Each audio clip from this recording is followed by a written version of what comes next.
15 Julai, Banduan Najib Abdul Razak kata yang Malaysia tidak akan menderita ditimpa nasib yang malang seperti Sri Lanka.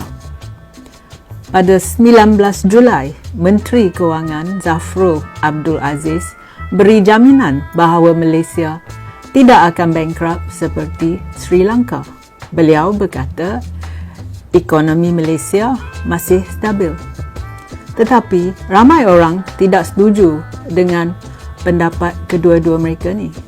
Rakyat kata, lihat saja ekonomi negara yang semakin merosot, nilai mata wang ringgit yang semakin rendah, inflasi yang tinggi ke langit dan pemimpin yang tak malu makan rasuah. Ingat tak yang mungkin saya ingat 1 tahun yang lepas, Presiden Gotabaya Rajapaksa di Sri Lanka juga telah beritahu rakyat Sri Lanka bahawa keadaan dalam negara terkawal. Tetapi lihat apa yang berlaku pada mereka sekarang. Sebelum memahami kemungkinan berlakunya ketidakstabilan di Malaysia, kita mesti bandingkan keadaan di Sri Lanka dan juga di Malaysia. Perkara ini kita tidak boleh abaikan lagi. Yang nombor 1, ya. Majoriti kaum Sinhalese mengenakan dasar kaum yang diskriminasi orang-orang Tamil dan kaum yang lain. Secara kebetulan ini dilakukan untuk mengimbangi situasi sosioekonomi di mana orang-orang Tamil yang lebih bermotivasi dan teratur memegang jawatan penting dalam kerajaan dan perdagangan. Tamil Jaffna kuat bekerja, ada lebih berpendidikan, keusahawan dan akal. Tetapi kaum Sinhalese lebih santai. Yang kedua, kerajaan Sinhalese jadikan Sinhalese sebagai bahasa rasmi dan pegawai berpendidikan Sinhalese telah mengambil alih semua jabatan kerajaan. Yang ketiga, walaupun perlembagaan memberi kebebasan pemikiran, hati nurani dan agama, termasuk kebebasan untuk mengubah agama, terdapat diskriminasi sistematik dan penganiayaan terhadap minoriti agama. Perusuh yang digalakkan oleh ahli politik nasionalis Sinhalese yang ada talian rapat dengan parti pemerintah dan ditegaskan oleh ekstremis agama telah menyerang dan merosakkan masjid dan perniagaan milik orang Muslim.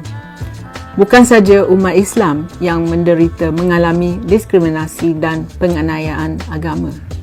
Terdapat hampir 100 kes yang didokumentkan oleh gereja dan orang Kristian yang diserang oleh perusuh. Seorang biarawan Buddha, Gana Saratero, menyeru untuk membentangkan kematian umat Islam atas kejadian yang tidak berasas. Ini telah didokumentkan. Ini hanya 2 kes insiden, tetapi banyak lagi. Yang keempat, orang Tamil dan yang bukan Sinhalese dijadikan warga negara kelas kedua. Yang kelima, ramai telah berhijrah untuk melarikan diri dari diskriminasi kaum di Sri Lanka. Yang keenam, pada mulanya Sinhalese tak peduli sangat kerana perubahan itu tidak menjejaskan mereka. Pembahagian kaum di antara mereka dan orang-orang Tamil bermakna mereka tidak payah bimbangkan diri mereka atas apa yang berlaku kepada orang-orang Tamil. Mereka juga menutup mata tentang penyalahgunaan kuasa dan rasuah kerana yang lakukan semua ini dari kaum mereka sendiri dan juga sama agama dengan mereka. Yang ketujuh, rasuah secara besar-besaran menjadi perkara biasa saja. Ahli politik yang memerintah negara yang juga mencuri dari rakyat. Dan hari ini Sri Lanka sudah bankrupt. Kesan dari 1 dekad peperangan saudara termasuk salah urus dan kleptokrasi telah menguji ketahanan rakyat biasa Sri Lanka, iaitu kedua-dua kaum Sinhalese dan Tamil. Sekarang, sebagai satu bangsa mereka ni dan bukan sebagai kaum Sinhalese atau kaum Tamil, rakyat Sri Lanka telah melawan pemimpin mereka. Kaum Sinhalese telah menyedari bahawa menjadi bangsa ketuanan tidak ada maknanya kerana mereka tidak kongsi manfaat yang sama dengan pemimpin politik dan Sinhalese yang kaya raya. Akhirnya, kaum Sinhalese baru sedar yang sikap tidak peduli mereka selama ini terhadap penyalahgunaan kuasa, rasuah dan ketidakadilan yang dilakukan pada orang-orang Tamil telah menghancurkan satu Sri Lanka. Jadi anda patut memerhatikan yang Sri Lanka dan Malaysia banyak perkara yang hampir sama. Nombor 1, negara Malaysia dibahagikan kepada dua, majoriti orang Melayu dengan keistimewaan dan selebihnya yang lain-lain tu kelas kedua. Ini sama di Sri Lanka antara Sinhalese dan orang Tamil. Yang kedua, kerajaan Melayu memperkenalkan dasar diskriminasi perkauman. Ini serupa dengan apa yang berlaku di Sri Lanka. Yang ketiga, kami mempunyai diskriminasi agama walaupun kebebasan ibadat dijamin oleh perlembagaan. Ekstremis Muslim mengancam yang lain seperti insiden kepala lembu dan lain-lain ni. Jadi semakin banyak pihak berkuasa telah mengenakan peraturan Islam untuk mempengaruhi kehidupan sosial dan budaya orang bukan Islam. Ini juga berlaku di Sri Lanka. Sri Lanka mempunyai imam ekstremis yang menyebarkan kebencian dan diskriminasi, tetapi kita juga di Malaysia mempunyai mufti dan seorang pengkhutbah Muslim India yang membuat kenyataan pembakar tentang Hindu dan tentang perayaan bukan Islam. Yang keempat, orang Melayu menguasai semua jabatan kerajaan serta angkatan bersenjata. Di Sri Lanka, kaum Sinhalese menguasai kerajaan Sri Lanka. Yang kelima, ramai ketuanan Melayu ingin bahasa Melayu saja diguna. Sama seperti kaum Sinhalese ingin bahasa mereka saja diguna. Yang keenam, mereka yang berkuasa menyalahgunakan kedudukan mereka. Dana awam kena risiko dari kegiatan pemimpin yang tamak.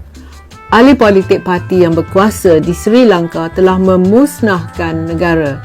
Sama juga di Malaysia. Hanya perbezaan yang kita tidak mengisytiharkan muflis, namun tetapi kita telah beri generasi muda kita satu masa depan dengan hutang yang mereka mungkin tidak dapat membayar balik. Yang ketujuh, majoriti orang Melayu kekal miskin walaupun menjadi bangsa yang pemimpin galak panggil ketuanan Melayu. Sama seperti Sinhalese di mana orang ramai tidak dapat manfaat negara. Malaysia belum sampai ke tahap Sri Lanka, tetapi kita laju menuju ke arah itu. Sekarang ni, kerajaan Sri Lanka telah runtuh disebabkan rasuah. Mungkin ini ajal tindakan yang terbaik.